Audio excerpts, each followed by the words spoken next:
Hey everyone, in today's lesson, we'll work on a JavaScript function to compute the sum of two integers. But there's a twist. Based on the sum's range, we'll return a specific value. Let's dive in and explore this. Our goal is to calculate the sum of two integers.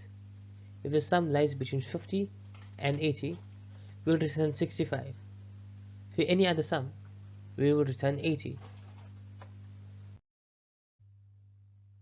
We'll start by defining our function sortSum, which takes two arguments, x and y. These represent the integers we want to add.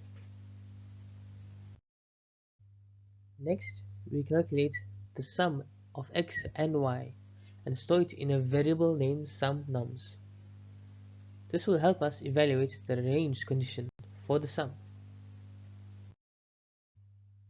Now, we use an if statement to check if sumNums is between 50 and 80 inclusive. If this condition is true, we'll return a specific value. If the sum falls within the specified range, we'll return 65. This satisfies the condition outlined in our task.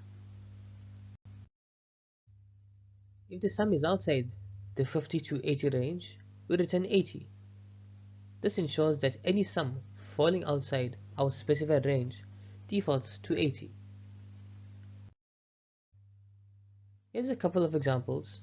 When we pass 30 and 20, the sum is 50, so the function returns 65. For inputs 90 and 80, the sum exceeds 80, so we return 80.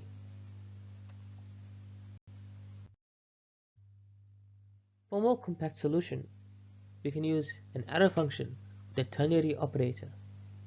This achieves the same result but with fewer lines of code. And that's it. We've successfully implemented a function that computes a conditional sum in JavaScript. Nice work! Thanks for joining this lesson. Don't forget to subscribe to stay updated for more JavaScript tutorials. See you next time.